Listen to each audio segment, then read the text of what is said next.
Ladies and gentlemen, boys, girls, and all you curious minds at home, I hope you're ready to rumble because this is Campus Debates.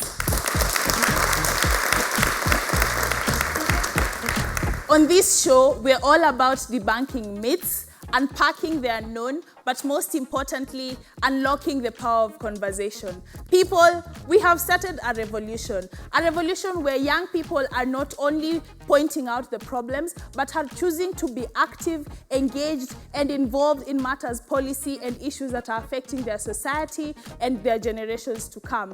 I am one Ivy Musundi. I am a seasoned debater, but for tonight, I am your host.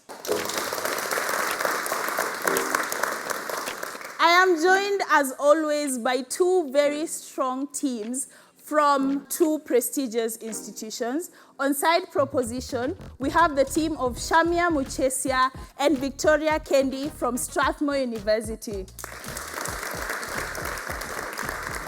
And on side opposition, we have the team of Fresia Awar and Kiragu Kimani from the United States International University, Africa. Now, we're just going to play a short game to interact with the debaters and let you get to know them. I think before you sit, I'm just going to ask you a few questions. First of all, Kiragu Kimani is a very seasoned debater. Kiragu, do you have a TikTok account? You love Mugithi music? Yeah. You listen to full albums on TikTok? No, just like short clips. Okay, nice. So what I'm going to ask you, because I know Victoria is probably very proficient on TikTok, and like Kiragu, I don't know how they're going to balance out the motion for today. Shamia, who would you think are the top 3 most followed TikTokers? Well, I think that's interesting. I would go for Selena Gomez. No, in Kenya. Oh, in Kenya. Difficult. I think Aziad definitely has to be there, Wabosha, and I don't know, let's go with Victoria Kendi here. That's how much confidence he has in his partner. Now, let's try to predict who will win the motion for today. Fresher, who do you think are the top 3 most followed TikTokers in Kenya? Well, in my opinion, Aziad, Wabosha Magazine, Boy One Boy, Carlos the Dance, I think, Flirty Carlos, and I'm not too proficient on that app. You see now, we have overachievers as debaters. I asked for 3, Fresher is giving me 5. I asked for 3. But anyway, you can go do your research, find out who the top 3 most followed TikTokers are in Kenya, and see which of the 2 teams won this first half of the debate round before we get into the serious matter. Now, the rules of the game are very simple. Speakers have 6 minutes to give their case. They are encouraged to take a question which is named a POI to just allow them to interact with each other's cases and questions. Panel of judges will also ask the speakers a question to provide clarity and in a bid to sway them. We are joined by a very experienced panel of judges, chaired by the very able Miss Becky Alec from Strathmore University. She is joined by Miss Perez Nguono from Kenyatta University. And our very own Sir Hilary Matano. He specifically mentioned that I should introduce him as Sir Hilary Matano. Why are you so Anglified, sir? Why do you not follow your roots? Why would you tell me to call you sir? I have not necessarily told you to do so, but my friends call me sir, so it is important that anybody interact with calls me sir. Amesema you set the standard for how you be addressed, sindio? Which is very important. Now, to the matter that brings us to this debate here today. In a world where content creation has become a source of living, a source of relief to young people, and a lot of content creators are earning off of TikTok, it becomes very important to ask ourselves, has TikTok brought a lot of benefits in terms of young people being able to diversify their portfolio, or has it brought with it a lot of harms in terms of infringing with people's privacy, harming people's mental health, and the comparison and the dangers that generally come with social media? The motion for this day is, this House regrets the rise of TikTok, whereby regretting means looking at the rise of TikTok retrospectively and analyzing whether TikTok has been a better addition to social media and the space in general, or has it been of more detriment to us? With that, I think we'll invite the first proposer to begin for us this debate. Here. My name is Shamia Muchesia. I'm going to be the first speaker, and my time starts in 3, 2, and 1. So just to be clear, panel, we prefer a world where individuals were not constantly hooked to their screens watching things such as Murife Don't Run and It's Giving Zimbabwe, and instead were constructive enough within their duties and even go to the other alternatives as to which they can be able to get leisure. Framing, 4 pieces of framing as to how today's debate looks like. Firstly, how does TikTok work? Because if we do this, then we're able to prove the delta, or rather the tipping point within why TikTok is a bad thing in and of itself.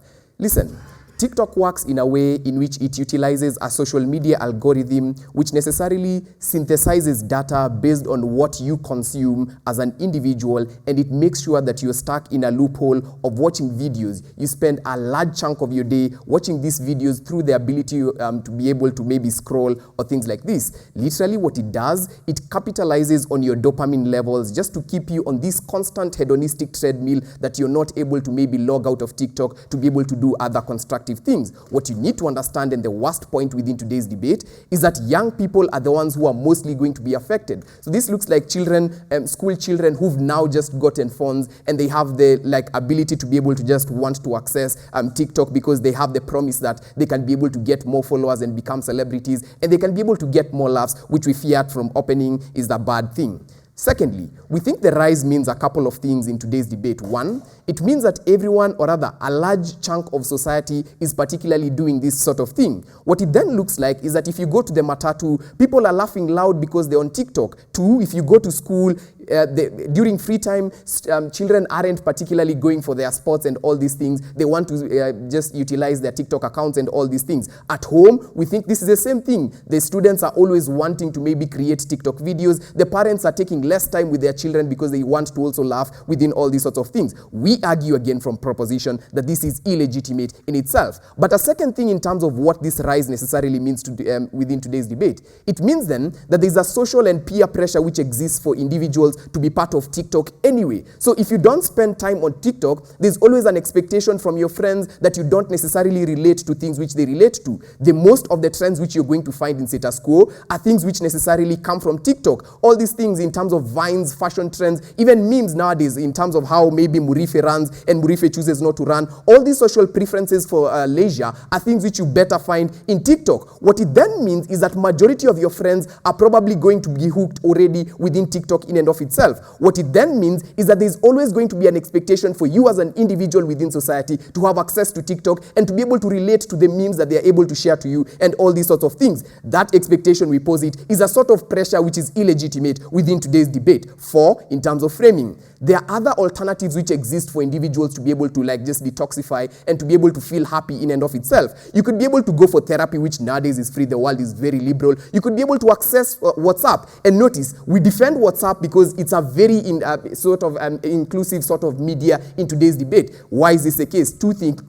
two things. One, like it doesn't have like addictive algorithms which keep you on this constant hedonistic treadmill. But two, it enables you to be able to still communicate with the people who you preference communicating with. So you can be able to communicate with your friends, you can be able to communicate with your families, you could be able to plan how to go outside and all those things. That's what we defend from side the opening proposition and all these sorts of things. But understand, these guys might run an argument about how maybe there is going to be money as a result of TikTok. Two observations before they run that case. One, TikTok in itself is a monopoly. What this means is that they have no incentive to care about why you as an individual, as a random individual, would want to have like a lot of money accruing as a result of TikTok. But two, understand that many people are also doing these things. So they can't just give you like all the money within like TikTok and all these sorts of things. Our case is going to be particularly simple. Why this illegitimate and addictive loophole makes individuals neglect their day-to-day activities anyway. POI? This one's no case. But this is the idea here. The most individuals who are going to be hooked in society are always going to be the young children and people who just became adults, because these are the people who are probably going to be scrolling through their phones anyway in like majority of the time. What you then need to understand is that they have an increased incentive through TikTok to want to continue to do this. One, like majority of their friends and their peers are always like just sending them these TikToks and all these trends which are accruing within social media. Two, we think they have the incentive to want to be celebrities anyway. So this would look like how you'd want to create like social media TikTok videos anyway, to be able to just want to keep up with how the likes you're able to get and all these sorts of things. What you then understand as a result of this framing is that these individuals are likely to spend majority of their times on their phones, and we posit that this is likely to lead them into a loophole. Because understand, at the point in time in which the expectation within society is that you're constantly posting, your friends are posting. If you're not posting, then you're probably not part of their friends group and all these sorts of things. If you can't relate with the things they're posting, then you're not probably part of their friends group and all these sorts of things. What we think and we posit that this is likely to lead to is one, where there's a neglect of like duties which exist within status quo. So if you're a student within status quo, we think like you'd rather spend your time being able to create a TikTok video than being able to maybe do extra assignments and being able to do these sorts of things. We think this is bad for the growth of the individuals who are trying to grow up anyway. But two, we think this jeopardizes your relations with other people, because understand how TikTok works is particularly simple. You just scroll, and you're going to find videos which necessarily keep you within this loophole, this addictive loophole, because they're capitalizing on your dopamine. What we then think this jeopardizes is how you're able to relate with other individuals anyway. So you'd probably ignore your younger sister because you want to be able to keep up with the next trend which is coming up, watching Zimbabwe and all this, giving Zimbabwe and all these sorts of things. Why is this particularly bad on our side of the house? We think this is a social conditioning which enables people to normalize the preference of leisure above work, and we think this is particularly problematic at the point in time in which TikTok rights stand with side proposition. Here. We now welcome the first opposer to begin for us their case. Here. My name is Fresha Diana, and I'll be beginning my speech in 3, 2, 1. Now, panel, kindly exist on a spectrum that we want to understand the case of side proposition, in the sense that their framing largely exists within an age group categorization, and that is kind of problematic on their end. What framing we bring on our side of the house is that we want to understand how TikTok came about to be. It started as a platform of dancing and a platform of music, but it evolved to accommodate other societal norms and goals, and in so doing created accessibility and popularity. Now, what side proposition wants to run in this sense is that TikTok is an addiction, or TikTok is becoming a social erosion. We feel that there is a problem within that case, because TikTok in our side of the framing looks like a democratization of media, in the sense that there's a difficulty to access mainstream media. Therefore, we feel TikTok gives that gain of accessibility, particularly to Kenyan content creators, where we feel we largely exist. Now, with a comparison to mainstream media, accessibility is the problem. Now, looking at the era of the COVID-19, there were no alternatives to reach, or no metrics of information or alternative medias that existed. Now, we feel that these niche sectors that evolved and developed during the TikTok era has created a personalized entertainment through accessibility to the youth, in so providing an engagement of political critique and reaching the mass through participation. Therefore, we feel we do not regret the rise. Now, it also creates a sense of connection on ideologies, where Shamia feels that it's an addiction to you. We feel that a means of convergence whereby interest and connection is existing rather than it being expensive. At the point in which we cannot access mainstream media, alternative social media outlets like TikTok platforms have been provided, in the sense achieving a means of accessibility to the youth. We feel largely that mainstream media hasn't yet gotten to the people in a means of engagement, because it creates that connection, therefore expansively including popularity, as well as creating individual needs of entertainment. Information discernment is a very important thing to note in this debate. Why is this so? We feel that with political discourse, activism, and other forms of checks and accounts exist in TikTok, to a point where he says addiction exists, is largely very symmetrical, because he's categorized it and affirmed it to a particular age group, that being young adults. Unfortunately, TikTok exists for the majority of the people who can actually access, because the accessibility rate is expansive to a larger scope of age group, that it cannot be confined to one. Now, we feel tying it to it just being popular and you existing on TikTok trends is a very minute problem than rather what TikTok has to offer. It offers a platform whereby people can engage in discourse. And at the point in which we have information discernment, at the point someone makes a video and you feel you don't relate to it or it's untrue, there's so many other people who can come and literally say, duetting your TikTok videos to discern that information. Therefore, checks and balances exist in accounting. Now, on the issue of addiction, where people resort to leaving their responsibilities, we feel that addiction necessarily is not the biggest problem that proposition actually has with TikTok, in the sense that addiction comes about as a means of no control, where very few people exist within that. The comparison to this comes about whereby with the algorithm that he sets forth to exist, people have different criterions or different niche needs that they want to meet within participating within this platform. In so doing, people can actually access different forms of media engaging. Someone like Kiragu can go onto TikTok, get his Mugithi music playlist on there, as opposed to having alternative means where you cannot even access this sort of media. That connection on ideology comes about as a high popularity. Therefore, we do not regret the high rise. I'll take you. TikTok necessarily means that children constantly get exposed to immoral showings and immoral challenges, such as the silhouette challenges. Defend why that's a good thing anyway.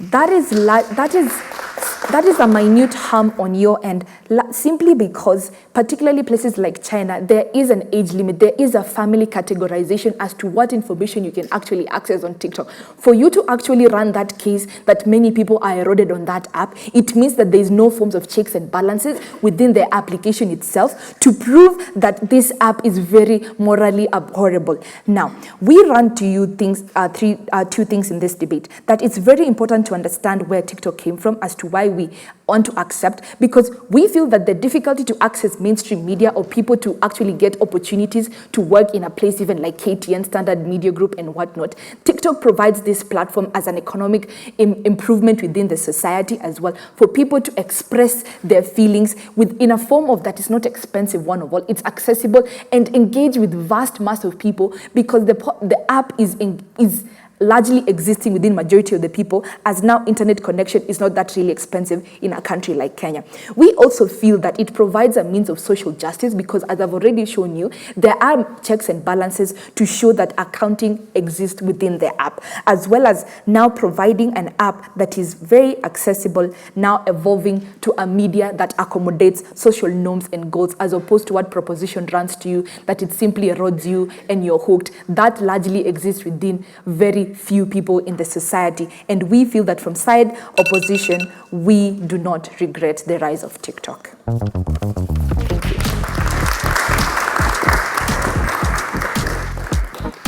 We thank that speaker for that fine speech. That brings us to the first half of the debate, a few questions come up, very important questions, what we may call points of information. As you may hear the speakers constantly mention POI, they have very little time, so they have to shorten that. So a few points of information come up. That, are we willing to, does TikTok erode our society's morality and moral values, or do we value the amount of inclusivity that it has given to young people, that they have the opportunity to speak up and use it as a form for activism and advocacy for societal issues? Do not touch that dial. We'll go on a short break. We'll be back with more.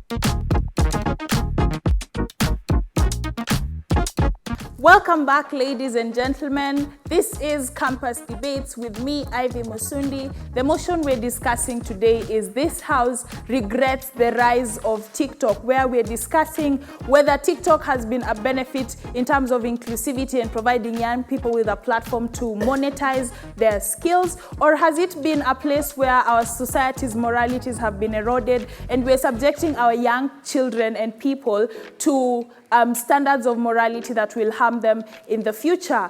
At this point, we just like to remind you to engage with our Twitter poll that has been placed up. Tell us which side of the motion you're leaning more towards. Do you think TikTok has been a good thing, or the rise of it has been too controversial for Kenya and our Kenyan society? With that, we welcome the second proposer to continue for us this debate. Here. Okay, so I'll start my speech in 3, 2, 1. The main thing OP tries to run in this debate is that, first of all, there are checks and balances. And I will prove to you how there are no checks and balances, and that TikTok does not even have the incentive to even incorporate these checks and balances, right? 2, they also run the notion of accountability and how this platform can even promote things like social justice, etc., whatnot.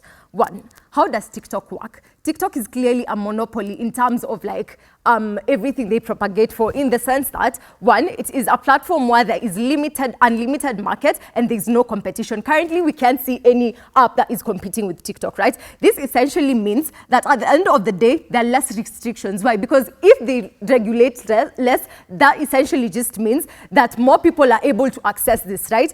2, why will they even regulate this when at the end of the day, it is their major form of like market, etc., whatnot? 3, understand that with such low forms of regulation, essentially more children are more likely to buy into this idea, because 1, even if the regulations they speak of don't exist, the regulations that are majorly in TikTok include, 1, people can go and maybe say that your account is bad, etc., whatnot. 2 things. At the point in time where people now go and do this, 1, they don't essentially come and verify or rather check the content, etc., whatnot. What they essentially do is just ban. So essentially, even their major form of like, if they try to run about the notion of income, etc., whatnot, what you need to realize, if you're even like a famous person or you're essentially just like doing well, your actors or your competitors can essentially just come and report your account majorly because it is doing well and doing whatnot. So let me just start off on our major points, right? Moral deterioration. One thing you need to understand is that these forms of accountability are less likely to even exist on TikTok. Why? Because again, it is a their major source of market is there. 2, regulation would only inhibit people. At the end of the day, knowing that TikTok is not incorporating, or rather it is not basing, or rather it is not considering you guys as of course it's considering you guys as the market, but for it to continuously run, it means there has to be less regulations. 2, there has to be more personalization, etc. Essentially, they have to continuously personalize it more. One, they have to continuously make sure that you continue to be engaged, right? So what is essentially more likely to occur? They're going to propagate essentially trends that are more likely to be, to cause you to get, interested, right? So at the point in time where someone is either preaching, you're not likely to buy into that. At the point in time where someone is actually talking about things about politics, etc., no one is going to buy into that. What is more likely to happen is that people are more likely to go and expose their bodies. That is what will buy more into the TikTok space, right? Two, what is more likely to be bought into is whether there are such trends as where people have challenges to try. There's actually a challenge that went on, and such a kid, they tried to hold their breath and then they fainted. These are trends that are more likely to catch on, right? So even if they try to give us the notion of social justice, taking them at their best case, that's if they even have a case, propagating such things are more likely to run into serious spaces, right? She clearly said that TikTok started as a dancing app and a singing app. Currently, we can't see that in this app, right? That has just meant that such deterioration and lack of such regulation essentially propagates notions that are not even meant for the original goal of this app. Two, one thing you need to understand, at the end of the day, it is propelled by fame and money, right? People are more likely to do things that will make them even infamous because they don't care. Because at the end of the day, it's not even about whether you're earning more or not. It's about that sense of acceptability, right? At the point in time where you're not following these trends, at the point in time where you're not doing what everyone is doing, I think to that extent, you fall short of what the society tells of you. Two, understand that in current status quo, people in a capitalistic country, etc., whatnot, TikTok does not likely care about. It's not likely to care about how people are suffering about mental health, etc., whatnot. With this increase, there are chances that there's more bullying. Two, there are chances that we have clearly proven to you that they have no incentive to even regulate this thing more, right? Two, we need to show you that at the point in time where in a capitalistic world, etc., people are more likely to do better in a world where you are continuously productive, right? What do we get from that TikTok side? One, there's low productivity. Shami has clearly showed you in terms of schoolwork, etc., whatnot. There are issues about mental health, continuously bullying, depression, etc. Why is this? Because at the point in time where you're not accepted, at the point in time where you post a video and someone doesn't like it or says you look like a cow, you look like a what, at the point in time where you post a video and someone duets that and you're told it's giving Zimbabwe or whatnot, you feel depressed, etc., right? One thing you need to understand is that at the end of the day, we even have more negative impacts in terms of the economy. Two, understand that even you can see professionals, doctors, etc., they continuously do things that will get attention, but then they fail to capitalize on the health of these people, etc. Yeah. Leaving the podium, will you now quit TikTok?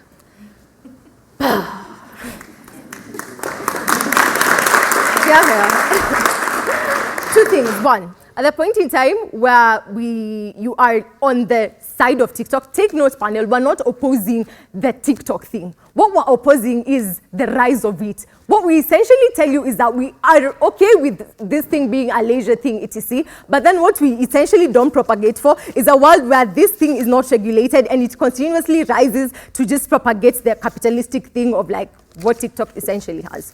Here. Thank you.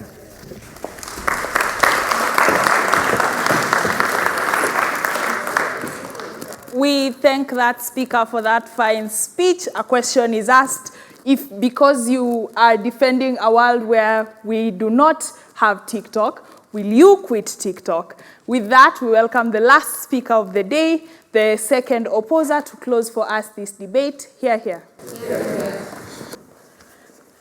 Starting my speech in 3, 2, 1. Panel, fundamentally one of the reasons that proposition will lose this debate is because they do not understand the concept of regulation. For any company, whether social media, whether physically set up as a mainstream media house with cameras and all that, you all have to be regulated by the government. They would require you to adhere by certain rules. You cannot show certain content to kids. You cannot show it at a certain time. You cannot have certain adverts. We think this is something that applies as across platforms. So any material that comes from their side that is necessarily dependent on the idea that a child will see something that is going to affect their mind, we think really is irrelevant because it does not consider what happens in status quo. On to what we think is one of their fundamental pushes, the idea of addiction. I would want to posit this is extremely non-exclusive. Video games are considered to be highly addictive, yet we do not regret them. What is chosen as the mechanism of dealing with this? There exists ways of trying to use these things in moderation. Think about how things like Fortnite are regulated in places like China, where you can only use it for 3 hours. You can literally have apps that like block you from using your other apps. There exists even like checking mechanisms with your friend. You can agree that I've probably been using this app for way too long. We don't think the idea is that it is just like reckless usage which has no mechanism of regulating this, and we even think the individual has an incentive to regulate themselves such that they can still do this for a longer time benefit. So we don't think that the push that comes from their side about this thing being extremely addictive is enough for them to win this debate. Anyway, second thing, we then talk to you, we then think like things like dopamine can still be regulated. We think even drugs can be consumed with some level of regulation. When you drink a beer, you don't always have to drink like 20 beers. You can drink 1 beer and be on your way home. We think the matter of using things that we can tell are problematic, because we think that's all they've been able to prove, that if you use this thing in the bad way, things will go wrong. We think it is possible to use it without things getting that wrong. Anyway, we then think they don't fundamentally engage us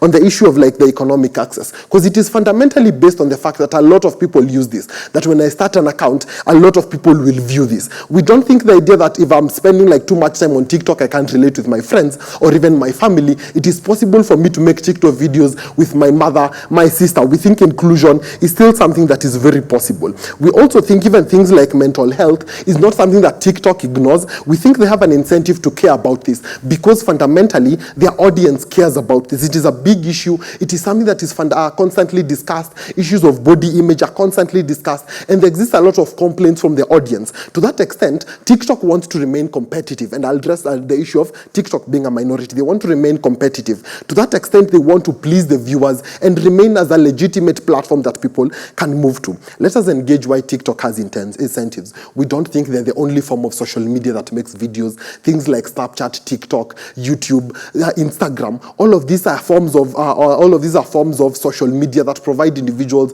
with opportunities to make videos and post them online for people to see. So they're always existing in constant competition. Before TikTok, you still had forms of social media. So they always have to compete with these guys to see who will be on top and maintain the market, and also even prevent other people from taking over their market. Because if you obviously show that you have no capacity of regulation, that people are constantly getting sick from using your platform, no one will engage with you. We think there is clear incentive for them to want to get better. I'll take the point. The debate doesn't exist in a vacuum. The best accountability TikTok has is to ask if you're 18 years old. Defend why a rise of viewership from children is particularly like a good thing for them to view all these immoral challenges anyway. Okay, panel, we think if your parent can buy you a phone, they probably have an incentive to prevent you from doing some things on your phone.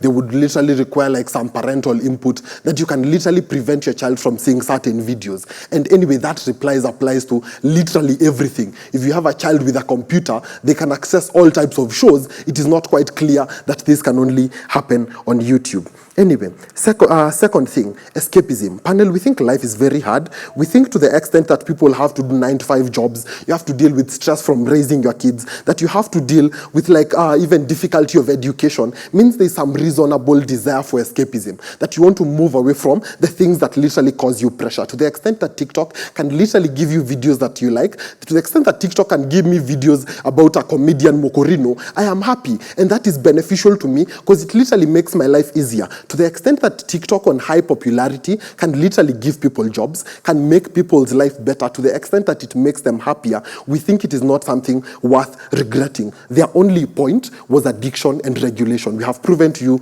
those two things do not stand. Opposition wins. Thank you.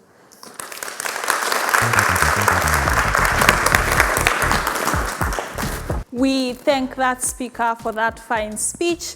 That brings us to the close of the substantive part of a very heated debate. I do not know what you think about TikTok and whether it is beneficial for young people and society in general, or is it just, as opposition says, a platform where we're exposing our children to dangers that they should not yet be exposed to. We're going to take a break, after which our panel will ask the debaters questions with regards to clarity.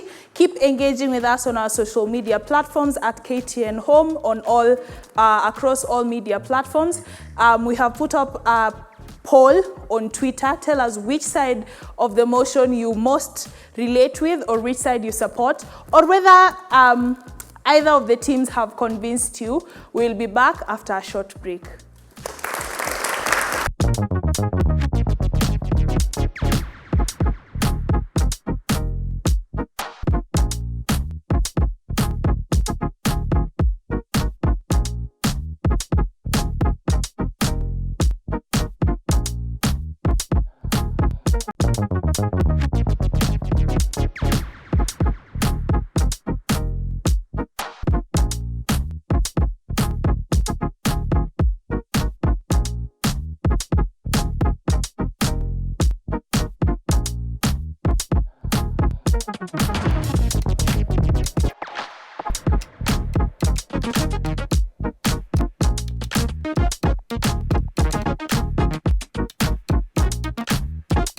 Welcome back, ladies and gentlemen. This is Campus Debates. Tonight, we're discussing the rise of TikTok. Should we regret the rise of TikTok, or do we not regret the rise of TikTok? After a very heated debate and an even more heated deliberation by the panel, we're ready to hear questions of clarity from the panel.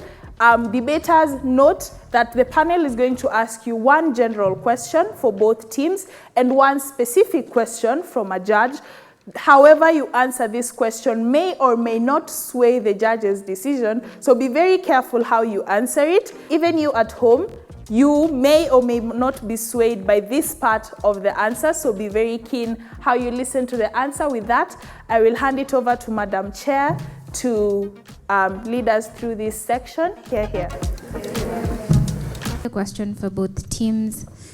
Do you think that governments, and this is just all over the world, are capable of regulating media houses? And if that's the case, is it a good thing or is it a bad thing, using TikTok as an example? Well, thank you. So I don't think governments can be able to regulate companies which are particularly big, especially if you look at TikTok. One, we defend that they are a monopoly in the sense that if you look at the sales that TikTok has, the revenue they give to countries like the United States of America, it is particularly high revenue that the incentive to regulate is always minimal. And this exactly takes out what they say, because ideally what you then find in terms of accountability and regulation is that the best they can do to regulate it is ask you what date you are particularly born or something of the sort. We pose it from like government, that isn't enough to be able to protect children from the challenges we are talking about in terms of the silhouette challenge. They lose. Thank you.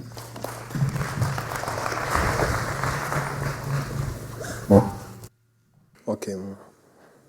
I think it is difficult to regulate media, but I think the incentive exists from the people as they are on the receiving end of the media. You do not want to live in a country where you have companies that have huge powers of distributing information that you do not regulate. There exists high incentive. You may not be able to regulate everything 100%, but we think the value of TikTok exists to a lot of people, and the incentive to regulate them exists, and that is what is important. Thanks. So, team proposition, I do have a question. So, Shamia and Kendi, we do have social media platforms like Facebook, Instagram, and Snapchat. So, we have reels that are being posted on Facebook, and people have already monetized on that. We have people getting paid because of the reels that they post on Facebook. Why is it that a lot of people or the masses find it most preferable to opt for TikTok as a way of monetizing, and also posting reels and just going on social media and saying TikTok is the best way to go? it's heavily a question of capitalistic incentives. The nuance within those different platforms you've given is that many of them are usually heavily regulated. Something like Snapchat, you cannot post anything which is probably 18 plus. Instagram, the same thing. The other one you gave, I think YouTube, the same thing. What is different with TikTok in this instance is that you can have challenges like the silhouette challenge and all these other immoral challenges which are able to go through and all these things. But even beyond that, you need to understand that economic accessibility can't fly, especially because it only applies for elitists. Only people who have the amount of resources to be able to give into TikTok, to be able to get additional money from TikTok. So even if they talk of like how many poor people are probably going to benefit, it probably doesn't work, especially because they have very little resources to be able to invest into TikTok, to be able to spend in terms of amount, in terms of the money you spend and buying the costumes and all these things, the equipment. Not just anyone like just wakes up and goes to TikTok and becomes a star. So I think it's always a question of how regulated again is it so that many people can be able to indulge in it. If you'll realize as well, is that many people who want to maybe post their, or rather market for their OnlyFans content, especially go to these platforms to be able to market for these things, especially because the regulation again is what is wanting. They need to defend that proud proposition.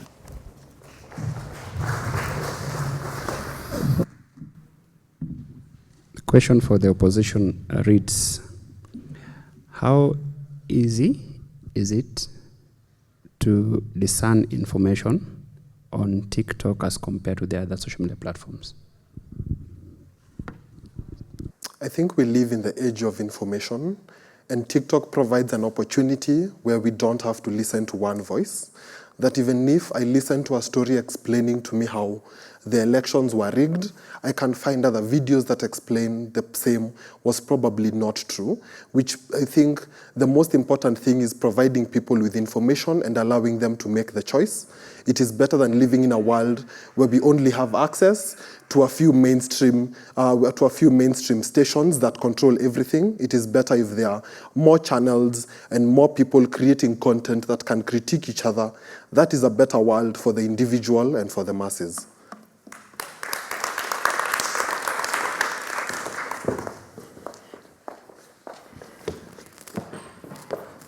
I think with that, we're ready to hear the judge's verdict, see if they were swayed or not. I guess we'll never know. Madam Chair, do we need to drum roll? Let's drum roll to hear the winner. Come, we can do better.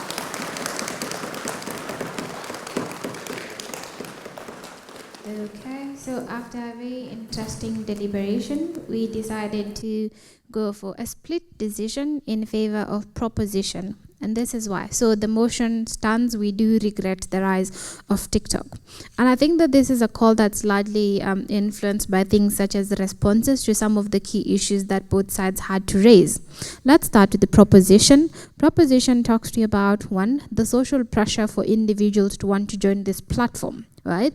The reason why people like myself will feel stigmatized if I tell you I'm not on Instagram, it's because everyone these days seems to be on Instagram, and that seems to be the way. They also talk to you about how there is a competition for money, and I think that we again largely swayed by the response they gave to the last question here, that not everyone who joins TikTok is going to become a star. So it means that you're going to mostly have to go over and beyond, post some very shocking content for you to get the masses to either get attracted to your content or not. They also go ahead and talk to you about issues such as the moral deterioration. Of course, we could always have a debate on morality, whether it's an objective or a subjective issue, but to the extent where they're able to show you that, one, children can just get a phone, download TikTok and pass the only security check of are you 18 and above, and all they have to do is modify birth dates and actually get in. And then they talk to you about the challenges that exist on these platforms and why these are challenges that trade on, say, the privacy policies that these platforms work with. like the silhouette challenge that they talk about a lot. I think the last thing is they talk about addiction and how it is tailored specifically to get you hooked. Like your For You page will always have information that you want. The consequence and impact they talk about there is that we reduce productivity on a societal level, that individuals would rather just continuously get hooked to this.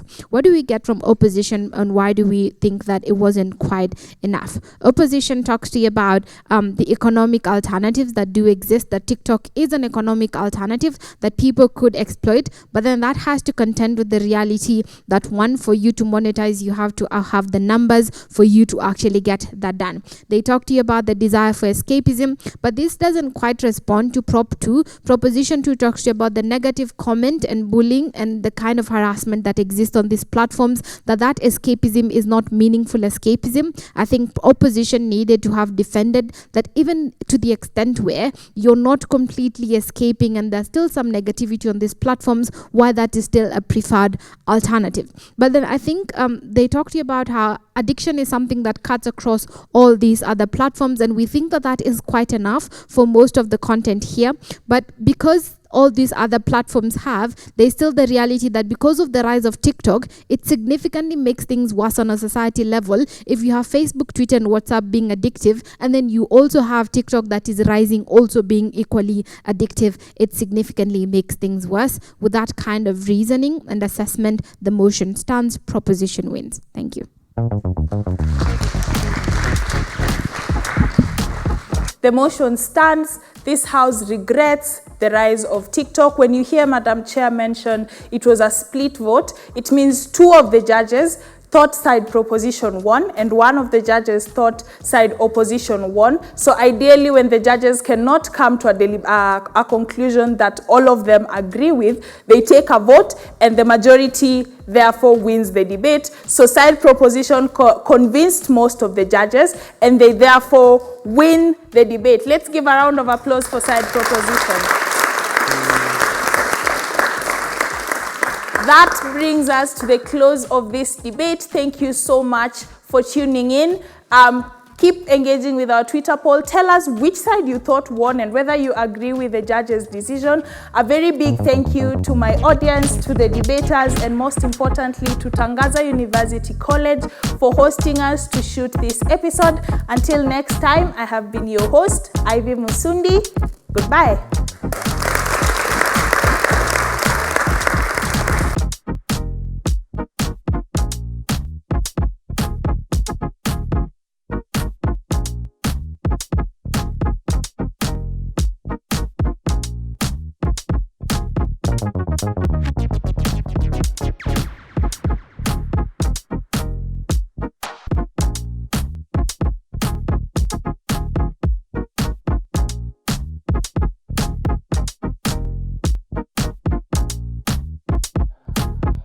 Thank you.